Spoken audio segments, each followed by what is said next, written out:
मासूम बहू, घमंडी सास। घमंडी और सख्त हृदय वाली पुष्पा 92 वर्षीय अपनी सास विमला पर बहुत जुल्म करती थी। ससुर के गुजर जाने के बाद से पुष्पा ने अपनी सास विमला का जानवरों से भी बदतर हाल कर दिया था। वो उसकी गिनती घर के नौकरों में करती, उसे अलग थाली में खाना देती, रहने के लिए अलग छोटा सा कमरा। ये सब देख पुष्पा के पति आलोक को बेहद दुख होता, लेकिन वे चाह कर भी ना कुछ कह पाते ना कुछ कर पाते। एक तरफ उसकी 92 वर्षीय वृद्ध माँ थी, तो दूसरी तरफ उसकी धर्मपत्नी। वो करता भी तो क्या करता, वो असमंजस में पड़ गया था। तभी एक दिन पुष्पा अपने पति आलोक से कहती है, सुनो जी, मैं सोच रही थी क्यों ना अपने बेटे राहुल की भी शादी करा दे। देखो ना, घर का सारा काम मुझे अकेले करना पड़ता है और वो बुढ़िया की देख रेख भी मुझे ही करनी पड़ती है। मुझसे नहीं होता ये सब। ठीक है, हम राहुल के लिए लड़के देखना शुरू करते हैं। वैसे भी अब उसकी उम्र हो चुकी है। पुष्पा राहुल की शादी के बारे में सोचकर मन ही मन खुश होने लगती है। दरअसल पुष्पा अपने लिए एक ऐसी बहू की तलाश में है जो गाय से भी ज्यादा सीधी और कोयल से भी ज्यादा मीठी हो। बहुत ढूंढने और जांच परखने के बाद देविका के साथ आखिरकार उसकी तलाश पूरी होती है। वो देविका को राहुल के लिए पसंद कर लेती है और एक अच्छा सा मुहूर्त देखकर उनकी शादी करा देती है। ऊंचे संस्कार और सरल स्वभाव वाली देविका ने ससुराल में पहले दिन से ही सबका दिल जीत लिया। वो रोजाना अपने ससुराल में दिन की शुरुआत पूजा पाठ से करती और सबका अच्छे से ख्याल रखती। एक दिन देविका सबके लिए डाइनिंग टेबल पर प्लेट लगाती है। सभी लोग टेबल के पास आकर बैठ जाते हैं। देविका अपनी दादी सास का भी हाथ पकड़कर उन्हें डाइनिंग टेबल पर बिठाती है और उन्हें खाना परोस ही रही होती है कि पुष्पा उसे रोक लेती है। ठहरो देविका। क्या हुआ मम्मी जी? देविका, तुम इस घर में नई हो इसलिए शायद तुम्हें पता नहीं। तुम्हारी दादी सास के लिए अलग थाली है, वो इस थाली में नहीं खाती। देविका मुड़कर विमला की तरफ देखती है और फिर अपनी सास पुष्पा से प्रश्न करती है, लेकिन मम्मी जी, रसोई में तो यही प्लेट थी। तुम यहीं ठहरो, मैं इनके लिए प्लेट लेकर आती हूँ। पुष्पा रसोई में किसी कूड़ेदान की तरह पड़ी प्लास्टिक की प्लेट लेकर आती है और उसी में विमला के लिए खाना लगाती है। जब ये सब देविका देखती है तो वो आश्चर्य में पड़ जाती है और फौरन उठकर रसोई घर से दूसरी प्लास्टिक की प्लेट भी ले आती है। अरे बेटा, ये दूसरी थाली तो किसके लिए लाई है? देविका मासूमियत के साथ जवाब देती है, आपके लिए मम्मी जी। हाँ, मेरे लिए? पर क्यों?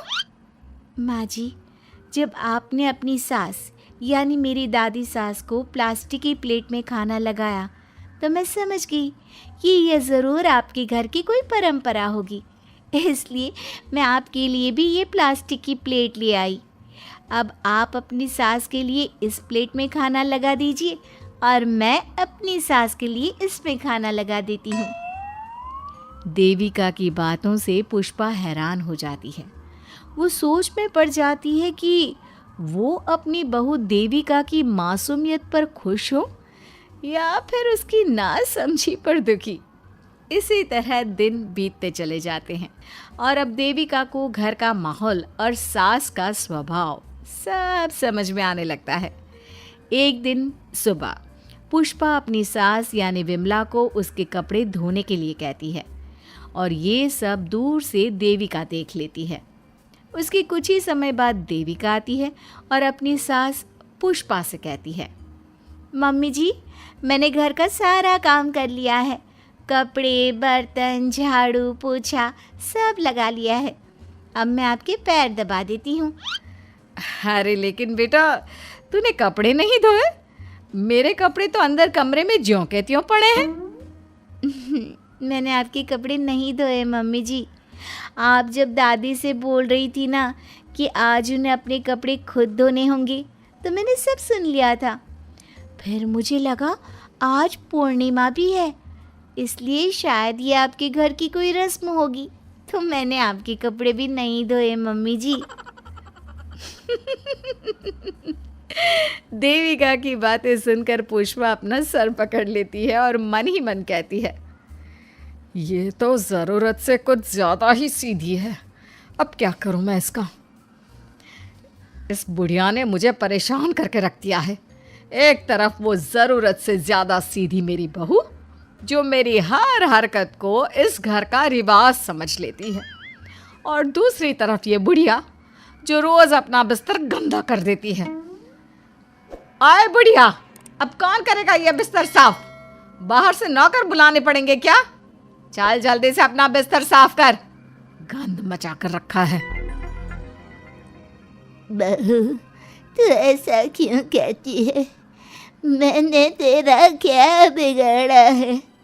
मैंने तो कभी तुझसे ऊंची आवाज में बात तक नहीं की, पर तू मुझसे इतनी नफरत क्यों करती है?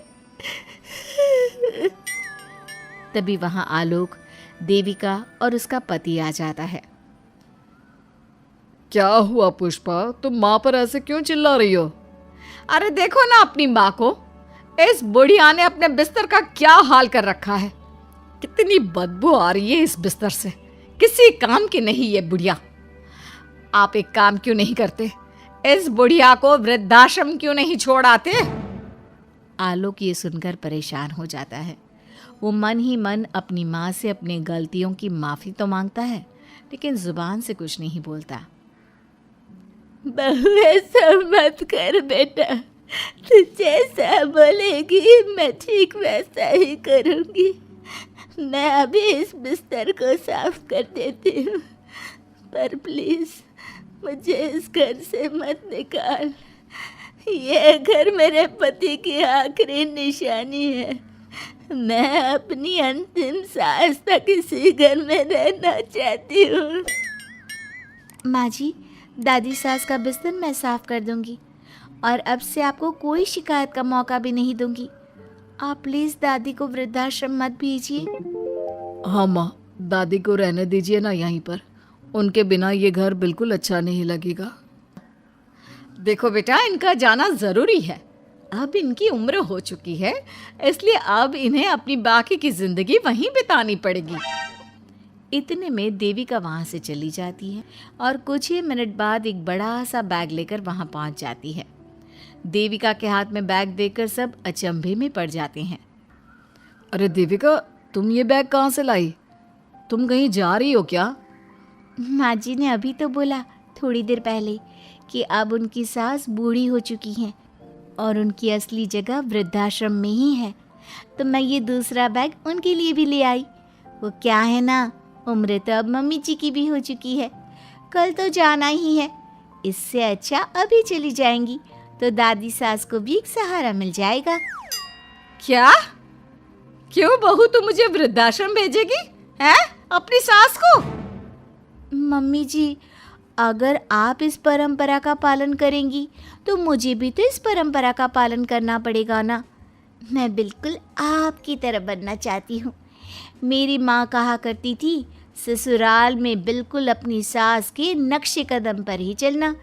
जैसा वो करें और जैसा वो रहे, ठीक वैसा ही रहना।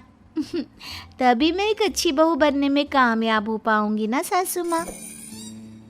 देविका की ये बातें सुनकर पुष्पा की आंखों में आंसू आ जाते हैं। देविका की बातों में उसे मासूमियत के साथ साथ आज बहुत सी चीज़ें सुनाई देती हैं, जो चीख चीख कर बताती है कि वो आज तक कितना गलत करते आई हैं। बेटा, तूने तो मेरी आंखें खोल दी।